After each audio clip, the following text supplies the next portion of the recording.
ഞാൻ കുറേ നാളായിട്ട് സംസാരിക്കണം, അതായത് ഒരു പ്രൊഫഷണൽ ഒരു പോഡ്കാസ്റ്റ് ഫോർമാറ്റിൽ സംസാരിക്കണം, ജാക്കിൻ്റെ അടുത്ത് സംസാരിക്കണം എന്ന് വിചാരിച്ചിരിക്കുകയായിരുന്നു. ജാക്കിനെ കുറിച്ച് ഒരു ഇൻട്രൊഡക്ഷൻ അങ്ങനെ ട്രിവാൻഡ്രത്തൊക്കെ ഉള്ളവർക്ക് ആവശ്യമുണ്ടെന്ന് തന്നെ തോന്നുന്നില്ല. ജാക്ക് ട്രിവാൻഡ്രത്ത് തന്നെ ഒരു ലീഡിങ് ബിൽഡറാണ്. അതേപോലെ തന്നെ പ്രൊഡക്ടിവിറ്റി അങ്ങനെ വളരെയധികം മൾട്ടിപ്പിൾ കാര്യങ്ങളിൽ പാഷനേറ്റ് ആയിട്ടുള്ള ഒരാളാണ്. സോ ജാക്ക്, നമ്മൾ ഒരുപാട് നാളായിട്ട് ആഗ്രഹിച്ച് സംസാരിക്കണം ഇരിക്കുകയാണ്. കറക്റ്റ്. സന്ദീപിന് ഓർമ്മയുണ്ടോ നമ്മൾ 2020 കോവിഡ് സമയത്ത് നമ്മൾ ആദ്യം ചെയ്ത് എന്താണ്? കോവിഡ് വന്ന് ലോക്ക്ഡൗൺ ആയപ്പോൾ നമ്മൾ കമ്പനിയുടെ നെയിം അപ്ലൈ ചെയ്തു. കറക്റ്റ്. അതെനിക്ക് തോന്നുന്നു സന്ദീപ് വന്ന് നമ്മളെ BNI എന്ന് പറയുന്ന പ്രസ്ഥാനത്തിൽ നമ്മൾ ഒരുമിച്ചുണ്ടായിരുന്നുകൊണ്ട് ഒരു 1-to-1 നടത്തി. വളരെ വർഷങ്ങളായിട്ട് എനിക്ക് സന്ദീപിനെ അറിയാം. അത് പക്ഷേ സ്ട്രക്ചർ ചെയ്ത് സിസ്റ്റമാറ്റിക്കായിട്ട് ചെയ്തുകൊണ്ട് എന്ത് പറ്റി? സന്ദീപ് എന്നോട് പറഞ്ഞു, ജാക്ക് ബ്രോ എന്തുകൊണ്ട് ഒരു കമ്പനി നെയിം അപ്ലൈ ചെയ്തുകൂടാന്ന്. ഇന്നിപ്പോൾ തിരിഞ്ഞു നോക്കുമ്പോൾ ഒരു 3-4 കമ്പനിയുടെ ഡയറക്ടറും ഡിന്നും ഈ ഒരു കോർപ്പറേറ്റ് സെഗ്മെൻറ്റിലോട്ട് കയറി. പറയാൻ കാരണം, ഇന്ന് നമ്മളിപ്പോൾ ഇരിക്കുന്ന സമയത്ത് തിരുവനന്തപുരം ഇങ്ങനെ അതിവേഗ വളർച്ചയുടെ ഒരു ഭാഗത്താണ്. അപ്പോൾ ആ ഒരു സമയത്താണ് നമ്മൾ ഈ പോഡ്കാസ്റ്റ് തുടങ്ങുന്നത്. വെറുതെ നമ്മൾ ഫസ്റ്റ് ബസ് മിസ്സായി, ലാസ്റ്റ് ബസ്സിലെങ്കിലും കയറി പോകണം. അപ്പോൾ നമുക്ക് പോഡ്കാസ്റ്റ് ഇരിക്കാൻ യോഗം ഉണ്ടായി. അതെ അതെ. അങ്ങനെ ജാക്കിൻ്റെ അടുത്ത് നിന്ന് കാണുമ്പോൾ ഞാൻ ചോദിക്കണം എന്ന് വിചാരിച്ചിരുന്ന ഒരു കാര്യമുണ്ട്. ആ ടെക്നോ പാർക്കിൻ്റെ ഫസ്റ്റ് കോറിഡോറിനടുത്തുള്ള ആ ഒരു ബിൽഡിങ് ഇപ്പോൾ സോഷ്യൽ മീഡിയയിലൊക്കെ ട്രെൻഡിങ് ആണെന്നാണ് ഞാൻ കേട്ടത്. ആ ഒരു പ്രേതാലയം എന്ന് വിളിക്കുന്ന ആ ബിൽഡിങ്, അതിൻ്റെ ആ ഒരു റിവൈവലിൻ്റെ ആ ഒരു കഥ ഒന്ന് പറയാമോ? യെസ്, വളരെ എക്സൈറ്റഡ് ആയിട്ട് നമ്മുടെ ടീമും ഞാനും ഇരിക്കുന്ന സമയത്ത് തന്നെയാണ് ഇത് ചോദിക്കുന്നത്. കാര്യം ജസ്റ്റ് ഇതായതുള്ളൂ. ഇത് ഈ ബിൽഡിംഗ് സന്ദീപ് ഉദ്ദേശിച്ചത് നമ്മുടെ ടെക്നോ പാർക്ക് മെയിൻ ഗേറ്റിൻ്റെ ഓപ്പോസിറ്റ്, അതായത് ഫ്ലൈ ഓവർ വരുമ്പോൾ റൈറ്റ് സൈഡ് ഇരിക്കുന്ന ബിൽഡിംഗ്. ശരിക്കും പറഞ്ഞാൽ നമ്മളൊരു ബിൽഡിംഗ് റൂളിൻ്റെ ഒരു പശ്ചാത്തലവും കൂടെ സന്ദീപ് അറിയണം, ഈ കേരളത്തിലെ നിയമം. അപ്പം നമ്മൾ കുറേ കാലം മുമ്പ് വരെ 3 വർഷത്തേക്കാണ് ഒരു ബിൽഡിംഗ് പെർമിറ്റ് എപ്പോഴും ഇഷ്യൂ ചെയ്യുന്നത്. അപ്പോൾ പല കാരണങ്ങളിലും 3 വർഷം കൊണ്ടൊന്നും തീരത്തില്ല. 3 എന്നുള്ളത് 6 വർഷമാകും. അപ്പോൾ ഒന്നുകൂടെ ഒന്ന് പുതുക്കി കൊടുക്കും. അത് വീണ്ടും ഒരു 3 വർഷം കൂടെ പുതുക്കും. ഇതാണ് നോർമലി 9 വർഷം എന്ന് പറയുന്നത്. അപ്പോൾ 3x3. അപ്പോൾ ഇത് ആദ്യം ചെയ്തിരുന്നത് ബിഗ് ഇൻഫ്ര എന്ന് പറഞ്ഞൊരു കമ്പനിയാണ്. അപ്പോൾ അവർക്ക് ഫിനാൻഷ്യൽ കുറച്ച് പ്രോബ്ലം ഉള്ളതുകൊണ്ട് അവരത് ഹോൾട്ടായി. പിന്നീട് ഇത് VKL എന്ന് പറഞ്ഞൊരു കമ്പനി ഇത് ടേക്കപ്പ് ചെയ്യണം. ബഹ്റിൻ ബേസ്ഡ് കമ്പനിയാണ്. അപ്പോൾ അവരവിടെ ഒരു ബഹ്റിനിലുള്ളവർക്കും വീഡിയോ കാണുന്നവർക്കെല്ലാം അറിയാൻ പറ്റും. അതൊരു വലിയ കമ്പനിയാണ്. അവരൊരു ഹോസ്പിറ്റാലിറ്റി സെക്ടറിലുള്ളതാണ്. അവരിത് മേടിക്കുകയും ചെയ്തപ്പോൾ മനസ്സിലാവുന്നതിൻ്റെ അകത്ത് കുറച്ച് എന്താ പറയുക, ബിൽഡിംഗ് പെർമിറ്റ് പുതുക്കി 9 വർഷം കഴിഞ്ഞ് പുതുക്കണമെങ്കിൽ ഒരു സ്പെഷ്യൽ കമ്മിറ്റിയിലാണിത് പാസ്സാവേണ്ടത്. അപ്പോൾ അവിടെ കുറച്ച് ഇറഗുലാരിറ്റീസ് ഉണ്ട്. അപ്പോൾ ഇറഗുലാരിറ്റീസ് എന്ന് പറയുമ്പോൾ ആ പ്ലാനിലുള്ളതുപോലെ തന്നെ പണിയണമായിരുന്നു, എന്നാലേ അവർക്ക് ചെയ്യാൻ പറ്റും. പക്ഷേ വിത്തിൻ ലോ. പക്ഷേ ഇത് പല കാരണം കൊണ്ടും ഇതിങ്ങനെ എന്താ പറയുക, ഒരു പ്രോപ്പർ ഗൈഡൻസ് കിട്ടുക എന്നുള്ളൊരു കാര്യമുണ്ടല്ലോ. ഇപ്പോൾ നമുക്കൊരു അസുഖം വന്നാൽ നല്ലൊരു ഡോക്ടറെ കണ്ടാൽ അത് തീരും, അല്ലാതെ നമ്മളിങ്ങനെ ചുമ്മാ ചികിത്സിച്ചുകൊണ്ടിരുന്നാൽ തീരില്ല. അങ്ങനെ ഒരു രീതിയിൽ കണ്ടാൽ മതി. പിന്നെ ഇതിൻ്റെ ഒരു കാര്യം എന്ന് പറഞ്ഞാൽ, ഒന്ന് നമ്മുടെ ട്രിവാൻഡ്രത്തെ ഗോൾഡൻ കോറിഡോറിൻ്റെ തുടക്കമാണ്. ഇതിൻ്റെ ഒരു അവസാനം എന്ന് പറഞ്ഞാൽ നമ്മുടെ കേരളത്തിൻ്റെ പെർസ്പെക്റ്റീവ് പറയുകയാണെങ്കിൽ വിഴിഞ്ഞം പോർട്ടാണ്. കാര്യം ഇപ്പോഴാണ് പോർട്ടിൽ നിന്ന് ഇതിലോട്ടുള്ള റോഡ് തുറന്ന് കിട്ടിയതും. അതുപോലെ ട്രിവാൻഡ്രം സിറ്റി നമ്മൾ വന്ന് കയറുന്നത് ടെക്നോ പാർക്കിൻ്റെ ലെഫ്റ്റ് സൈഡുള്ള കുറേ ബിൽഡിങ്സും റൈറ്റ് സൈഡ് ഈ പ്രേതാലയം കണ്ടിട്ടാണ് കയറുന്നത്. അപ്പോൾ അതുകൂടെ മാറുമ്പോൾ ട്രിവാൻഡ്രത്തിൻ്റെ ആർച്ച് ശരിയായി. ആ ഗേറ്റ് വേ ഗോൾഡൻ കോറിഡോറിൻ്റെ ആർച്ചാണ്. അപ്പോൾ അതിൽ നമ്മളൊരു പാർട്ടാവാൻ പറ്റിയതിൽ വളരെ സന്തോഷവും. പിന്നെ എറണാകുളത്ത് ഇതുപോലൊരു ബിൽഡിംഗ് അറിയാമല്ലോ, അതും ഇതേപോലെ സിമിലർ ഒരു ട്രാക്കാണ്. അതൊരു അന്ന് ഇത്രയും ഇതൊന്നും ഇല്ല. അതിനും ഇതേപോലെ കഥകളുണ്ട്. പ്രേതമുണ്ട്, ആൾ ആത്മഹത്യ ചെയ്തു, പക്ഷെ അതിൻ്റെ ഓണർ ജീവിച്ചിരിപ്പുണ്ട്. അവിടെ ബിൽഡിങ്ങിന് പൈലിങ്ങിനൊന്നും സംഭവിച്ചിട്ടില്ല. അതേ ഗതി ട്രിവാൻഡ്രത്ത് വരേണ്ടതായിരുന്നു. പക്ഷേ ഈ മാറുന്ന സാഹചര്യം, ട്രിവാൻഡ്രം ഒരു ഗ്രോത്തിൻ്റെ ഒരു കുതിച്ചുചാട്ടത്തിൽ നിൽക്കുന്നതിൻ്റെ ഒരു ഭാഗമായിട്ട് ഇത് തുടങ്ങാൻ പറ്റി. ഇതെല്ലാം ഒരു ദൈവനിമിത്തം എന്നാണ് ഞാൻ വിചാരിക്കുക. അതിൻ്റെ ഒരു ഭാഗമാകാൻ പറ്റി, അതാണ് വാസ്തവം. ഇതിനോടനുബന്ധിച്ച് എനിക്ക് ചോദിക്കാനുള്ളത്, ഇപ്പോൾ ഒരു കഴിഞ്ഞ ഒരു 10 വർഷത്തിനിടയ്ക്ക് ഈ ഒരു ബ്യൂറോക്രസി, അതായത് ബിൽഡിംഗ് റൂൾസിൻ്റെ കാര്യത്തിലാണല്ലോ, ഇങ്ങനെ ഈ ഗവേണൻസ് ഇതിൻ്റെ കാര്യത്തിലൊക്കെ പല അപ്രൂവൽസും വേണമല്ലോ. ഇത് കുറച്ചുകൂടെ സുതാര്യമായോ അതോ കുറച്ചുകൂടെ ബുദ്ധിമുട്ടാണോ ഇപ്പം ഇതിൻ്റെ പെർമിറ്റുകളോ അങ്ങനെയുള്ള കാര്യങ്ങൾക്കൊക്കെ ആയിട്ട്? അതെ, ഇതൊരു പെർസ്പെക്റ്റീവ് ചോദ്യമാണ്. അതായത് ഇപ്പോൾ പണ്ടത്തെ വെച്ച് നോക്കുമ്പോൾ ഇപ്പോൾ പേപ്പറിൽ പ്ലാനില്ല. ഇപ്പോൾ ഇന്നിപ്പോൾ ഏതൊരു ഇതെടുത്താലും നമുക്കൊരു പണ്ട് ഓർമ്മയുണ്ടോ സന്ദീപിനൊക്കെ? അതായത് വലിയ പ്ലാനൊക്കെ ചുരുട്ടി, അപ്പോൾ ഈ ആർക്കിടെക്ട്സ് എന്നൊക്കെ പറയുമ്പോൾ ഒരു ചുരുളൊക്കെ ചുരുട്ടി ഇങ്ങനെ കൊണ്ടുപോകുന്നു. അതൊന്നും ഇപ്പോൾ ഇല്ല. ഇപ്പോൾ എല്ലാം സോഫ്റ്റ്വെയർ ഓൺലൈനാണ്. അപ്പോൾ KSmart എന്ന് പറഞ്ഞൊരു പോർട്ടൽ വഴിയാണ് ചെയ്യുന്നത്. ഒരു സൈഡ് ആ കാര്യങ്ങൾ ഉദ്യോഗസ്ഥർക്കും കാര്യം കുറച്ച് അസിസ്റ്റൻസ് ഉണ്ട് ഇതിനും. കാര്യം ആൾറെഡി റൂൾസ് എല്ലാം ഇതിൻ്റെ അകത്ത് പ്രീസെറ്റാണ്. അപ്പോൾ അവർ ആൾറെഡി ഒരു മെഷീൻ ചെക്ക് ചെയ്തിട്ടാണ് ഒരു ഉദ്യോഗസ്ഥൻ്റെ ഫ്രണ്ടിൽ വരുന്നത്. അപ്പോൾ അവിടെ ഇതെല്ലാം കറക്റ്റായിട്ട് പോകുന്നുണ്ട്. പക്ഷേ പുതിയ പ്രശ്നം വരുമല്ലോ എപ്പോഴും. അപ്പോൾ നമ്മൾ ആധാർ വന്ന് എല്ലാവരും ഇതാവും എന്ന് പറയുമ്പോൾ ആധാർ ഇപ്പോഴും എൻറോൾ ചെയ്യാൻ പറ്റാത്ത പ്രശ്നങ്ങൾ കിടക്കുന്ന പോലെ ഈ സോഫ്റ്റ്വെയർ പഠിച്ച് ഇതിലുള്ളവർ ഇതിലോട്ടുള്ള കൺവെർഷൻ്റെ ഒരു ഡിലേ ഉണ്ട്. പണ്ടാണെങ്കിൽ 1 day പെർമിറ്റ് എന്ന് പറഞ്ഞാൽ രാവിലെ വരച്ചു കൊടുത്ത് അന്ന് തന്നെ കിട്ടും. ഇത് വീടിൻ്റെ കേസാണ് ഞാൻ പറഞ്ഞത്. അപ്പോൾ ഇപ്പോൾ കേസ് മാർട്ടിൽ ഇത് ലെയർ വരച്ചെടുക്കണമെങ്കിൽ തന്നെ ഒരു 10 ദിവസത്തെ പണിയാണ്. അപ്പോൾ അതൊരു പ്രോബ്ലം ഉണ്ട്. പിന്നെ ഓവറോൾ കുറച്ച് ട്രാൻസ്പെറൻസി വന്നു. ഇപ്പോൾ ക്ലയൻറ്റിനെ സംബന്ധിച്ചായാലും അവർക്ക് കാണാം എൻ്റെ ഫയൽ എവിടെ എത്തി. ഇപ്പോൾ ഇവർ ഫയൽ അവിടെ പോയി ഇവിടെ പോയി എന്നൊക്കെ പറയുന്നതിന് പകരം കറക്റ്റായിട്ട് ട്രാക്ക് ചെയ്യാൻ പറ്റും. എൻ്റെ ഫയൽ ഇന്ന ആളുടെ ഡെസ്കിൽ ഇരിക്കുകയാണ്. അങ്ങനെയുള്ള സിസ്റ്റങ്ങളൊക്കെ ഒരുപാട് ടെക്നോളജിയുടെ അഡ്വാൻസ്മെൻറ്റ് ഇതിലും വന്നിട്ടുണ്ട്. അപ്പം കുറച്ച് നല്ലതിനായിട്ടുള്ള മാറ്റങ്ങൾ ഒരുപാട് വന്നിട്ടുണ്ടെന്ന്. നല്ലതിൻ്റെ മാറ്റത്തിൻ്റെ ഒരു എന്താ പറയുക ഒരു പ്രീ ചേഞ്ച്. അതായത് കുറച്ച് കാലം മുമ്പ് വരെ ദുബായ് മുനിസിപ്പാലിറ്റിയൊക്കെ പണ്ടേ ഇത് ഇംപ്ലിമെൻറ്റ് ചെയ്ത ഒരു സാധനമാണ്. ജിയോ ലൊക്കേഷൻ വെച്ച് നമ്മുടെ ഗൂഗിൾ മാപ്പ് പോലത്തെ ഇതിൽ ലൊക്കേറ്റ് ചെയ്ത് കൊടുക്കുക. അപ്പോൾ അതിൽ നിന്ന് തന്നെ എല്ലാം അറിയാൻ പറ്റും. പക്ഷേ 100% നമ്മുടെ കേരളമാണല്ലോ, ഇതിനെപ്പോഴും ഒരു മറുവശം ഉണ്ടാവും. പക്ഷേ അത് കുറേ ബുദ്ധിമുട്ടുകൾ, സാങ്കേതികപരമായിട്ടുള്ള ബുദ്ധിമുട്ടുകൾ ഇതിൻ്റെ അകത്തുണ്ട്, ഇല്ല എന്ന് പറയാൻ പറ്റത്തില്ല. പക്ഷേ ഓവറോൾ ഇൻക്രീസ് ആയിട്ടുണ്ട്. ഫയൽ കാണാതെ പോവുക അങ്ങനത്തെ ഫിനോമിനൊന്നും ഇപ്പോൾ ഇല്ല. പണ്ട് ഈ ഫയൽ കാണാതെ പോകുന്നത് സർവത്ര സാധാരണമാണ്, അതിപ്പോൾ ഇല്ല. ഇപ്പം ജാക്ക് കൺസ്ട്രക്ഷൻസിനെയും ജാക്കിനെയൊക്കെ പൊസിഷൻ ചെയ്തിരിക്കുന്നതാണെങ്കിലും ഈ മറ്റുള്ള ഒരു ബിൽഡേഴ്സ് അല്ലെ കോൺട്രാക്ടേഴ്സ് നിന്ന് വ്യത്യാസമായിട്ട് ഈ ബിൽഡിംഗ് റൂൾസിലൊക്കെയുള്ള നിങ്ങളുടെ ഒരു എക്സ്പെർട്ടീസ്, ഗവൺമെൻറ് അതോറിറ്റീസുമായിട്ടുള്ള ലൈസൻസിങ്, ഇങ്ങനെയൊക്കെയുള്ള കാര്യങ്ങളാണ്.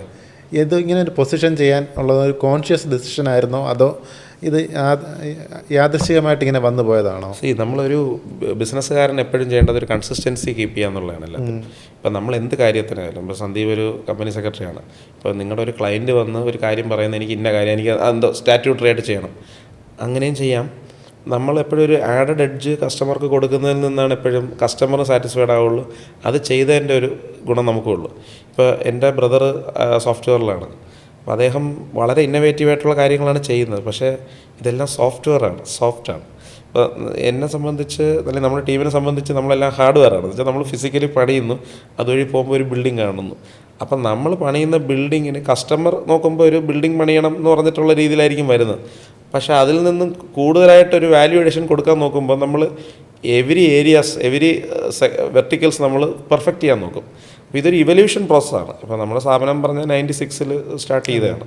അപ്പോൾ ഫാദർ ഒരു ചെറിയ ഇതായിട്ട് മദറാണ് ആക്ച്വലി സ്റ്റാർട്ട് ചെയ്യുന്നത്. അപ്പോൾ അതിൽ നിന്ന് കസ്റ്റമറിൻ്റെ ചെറിയ ചെറിയ കാര്യങ്ങൾ പഠിച്ച് അന്ന് നമ്മുടെ ബിസിനസ്സിൻ്റെ ഒരു സൈക്കിൾ ശ്രദ്ധിച്ചു കഴിഞ്ഞാൽ ആദ്യം അയാം ദ കമ്പനി എന്ന് പറഞ്ഞ പോലെ ഒരാളിരുന്ന് ചെയ്യുന്നതാണ് കമ്പനി.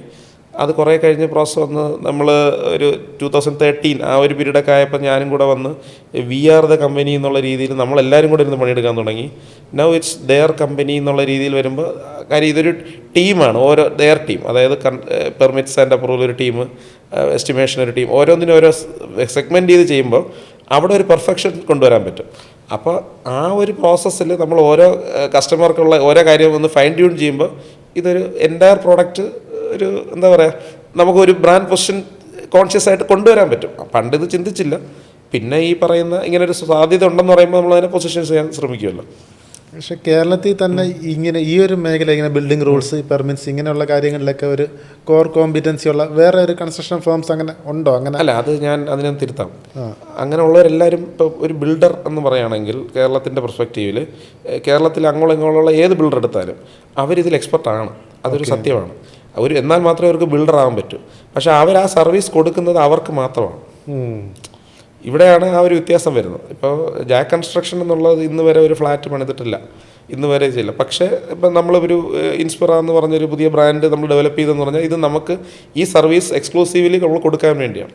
അപ്പോൾ ഈ ട്രിവാൻഡ്രം മുതൽ കാസർഗോഡ് വരെ പോയാൽ ഏത് ഫ്ലാറ്റ് കണ്ടാലും 10-20 നിലയുള്ളത് എല്ലാവരും റൂള് പാലിച്ചാണ് ചെയ്തിരിക്കുന്നത്. അപ്പോൾ അവിടെ ഒരു വിട്ടുവീഴ്ചയില്ല. ഇത് നമ്മൾ സർവീസ് അവർ പുറത്ത് കൊടുക്കില്ല. ഇപ്പോൾ ഇവിടുത്തെ പ്രമുഖരായ ബിൽഡർ, ഇപ്പോൾ SFCലെ ശ്രീകാന്ത് സാറൊക്കെ നമ്മൾ വളരെ അടുപ്പമുള്ള ബിൽഡർ അസോസിയേഷനിലൊക്കെ ഉള്ള അടുപ്പമുള്ള, അപ്പോൾ അവർ പുറത്ത് പോയൊരു കമ്പനിക്ക് ഒരിക്കലും അവർ സർവീസ് കൊടുക്കില്ല. അതുകൊണ്ടായിരിക്കാം അങ്ങനെ ഒരു ഇത് വരുന്നത്. നമ്മൾ പിന്നെ ചെറിയ വീടായാലും ഒരു ഹോസ്പിറ്റലായാലും ഏത് വന്നാലും നമ്മൾ അവർക്ക് ഈ സർവീസ് കൊടുക്കുന്നു. അതുകൊണ്ട് ഇതൊരു സർവീസ് സെക്ടറിൽ അറിയപ്പെടുന്നു എന്ന് മാത്രമേ ഉള്ളൂ. അതാണ് അതിലുള്ളൊരു ചേഞ്ച്. മനസ്സിലായി. എനിക്കറിയാം ജാക്കിൻ്റെ ഒരു പോളിസി പ്രകാരം ജാക്ക് ഗവൺമെൻറ് വർക്കുകൾ അങ്ങനെ ഇപ്പം വർഷങ്ങളായിട്ട് തന്നെ എടുക്കുന്നില്ല. ഇത് ശരിക്കും സിസ്റ്റത്തിനോടൊന്നുള്ളൊരു കലഹമാണോ, അല്ലെങ്കിൽ സിസ്റ്റം ഈ ഗവൺമെൻറ് സിസ്റ്റം വർക്ക് ചെയ്യുന്നതിലുള്ള ഒരു വിരക്തി കാരണമാണോ ഇങ്ങനെ അത് എടുക്കാത്തത്? ഗവൺമെൻറ് സിസ്റ്റം എന്ന് പറയുമ്പോൾ എനിക്കത് പെട്ടെന്ന് എൻ്റെ പഴയ പാസ്റ്റിലോട്ട് തിരിച്ചു പോയി. ഈ ഞാനെപ്പോഴും യൂസ് ചെയ്യുന്ന ഒരു എക്സാമ്പിളാണ് ഈ താജ്മഹൽ ടെൻഡർ വിളിക്കുന്നതെന്ന് ആലോചിക്കുക. ഇപ്പോൾ സന്ദീപിന് താജ്മഹൽ പണിയണം, നിങ്ങൾക്ക് ഇഷ്ടം പോലെ കാശുണ്ട്.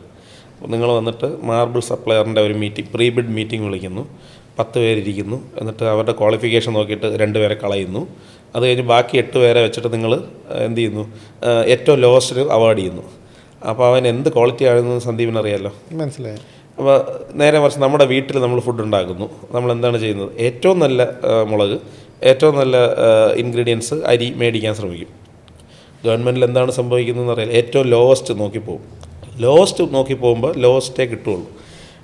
ശരിക്കും പറഞ്ഞാൽ ഗവൺമെൻറ്റിൻ്റെ ഒരു റൂള് പ്രകാരം ടെൻഡർ നമ്മൾ ബിഡിങ് പ്രോസസ്സുണ്ട്. അപ്പോൾ lowest 1, L1, L2, L3, L4 ഇങ്ങനെ എത്ര പേരുണ്ടോ അത് ഇത് ചെയ്യും. ഈ ടെൻഡറിങ് ഓഫീസർക്ക് ഒരു ഡിസ്ക്രിപ്ഷനുണ്ട്. ഹീ ക്യാൻ ചൂസ് ലോവസ്റ്റ് തന്നെ കൊടുക്കണമെന്നില്ല. ഇത് റൂളിൽ കൃത്യമായിട്ട് എഴുതിയിട്ടുണ്ട്. പക്ഷേ who will bell the cat എന്നുള്ളൊരു പ്രോബ്ലം ഉണ്ട്. ഇപ്പോൾ ഒരു ഉദ്യോഗസ്ഥൻ പറയുകയാണ്, ഞാൻ 4ാം സ്ഥാനത്തിരിക്കുന്ന ആളെ ഞാൻ സെലക്ട് ചെയ്യുകയാണ്. പ്രൈസ് കൊണ്ട് മാത്രമല്ല, ഇപ്പോൾ ഒരു റാങ്കിങ് സിസ്റ്റം ഉണ്ട്. നമ്മളൊരു കാര്യം ചെയ്യുമ്പോൾ ഒരു കാർ മേടിക്കുമ്പോൾ പോലും നമ്മൾ പല ഫാക്ടേഴ്സ് റിവ്യൂ ചെയ്യും. അതിൽ ഒരു ഫാക്ടർ മാത്രമാണ് പ്രൈസ്, ബാക്കി 9 ഘടകം വേറെ ഉണ്ട്. അത് നോക്കി ഒരു റാങ്കിങ് സിസ്റ്റം ഉണ്ടാക്കി അയാൾ ആ ഫയലിൽ എഴുതിയാൽ ഉറപ്പായിട്ടും നമ്മുടെ നാട് നന്നാവും, നമ്മളൊരു നേഷൻ ബിൽഡിങ്ങിൻ്റെ പ്രോസസ്സാവും. എന്നെ സംബന്ധിച്ച് ഞാൻ ഇതിൻ്റെ അകത്ത് നിൽക്കുമ്പോൾ ഞാൻ ഈ ഒരു പ്രിജുഡൈസ് മെത്തേഡിൻ്റെ അകത്തൊരു പാർട്ടാവുകയും ഞാൻ ആസ് എ പ്രൊഫഷണൽ എഞ്ചിനീയർ എനിക്ക് ഒരു സാറ്റിസ്ഫാക്ഷനും ഇല്ല. ഒബ്വിയസ്ലി ഞാൻ ബിസിനസ് തുടങ്ങിയത് മണി ഉണ്ടാക്കണം എന്ന് തന്നെയാണ്. മണി മാത്രമല്ല, അതിൻ്റെ അകത്ത് ഒരു സാറ്റിസ്ഫാക്ഷൻ ഉണ്ട്. ഇപ്പം ഞാനൊരു പ്രൈവറ്റ് സെക്ടറിൽ ചെയ്യുമ്പോൾ, ഞാനിപ്പോൾ സന്ദീപിൻ്റെ ഒരു ഓഫീസാണ് ഞാൻ ചെയ്യുന്നതെങ്കിൽ ഞാൻ പറയണം, സന്ദീപ് നമുക്ക് 1 കോടിക്കും ചെയ്യാം, 1.5 ചെയ്യാം, 1.5 ചെയ്താണ് കൂടാം. അപ്പോൾ സന്ദീപ് പറയും എന്നാൽ ഇത് മതി. ആ ഒരു ഓപ്ഷൻ എനിക്ക് ഗവൺമെൻറ്റിലില്ല. പിന്നെ പേയ്മെൻറ്റിൻ്റെയൊക്കെ കുറേ പ്രശ്നങ്ങൾ അറിയാമല്ലോ. അപ്പോൾ അത് ട്രഷറി ഇതായിട്ട് ബന്ധപ്പെട്ട് അത് കാലാകാലങ്ങളിൽ ഗവൺമെൻറ്റിലുണ്ടാകുന്ന പ്രശ്നങ്ങളും ഇതിൻ്റെ അത് ബാധിക്കുന്നുണ്ട്. ഒരു നയപരമായ എതിർപ്പ് കാരണം നമ്മളിത് വേണ്ടെന്ന് വയ്ക്കേണ്ടി വന്നു. ഓക്കെ, ജാക്കിൻ്റെ അടുത്ത് ഒരു റിയൽ എസ്റ്റേറ്റ് അല്ലെങ്കിൽ ഒരു ബിൽഡറിൻ്റെ ഒരു പെർസ്പെക്റ്റീവ് എനിക്കൊരു അറിയേണ്ട ഒരു കാര്യമുണ്ട്.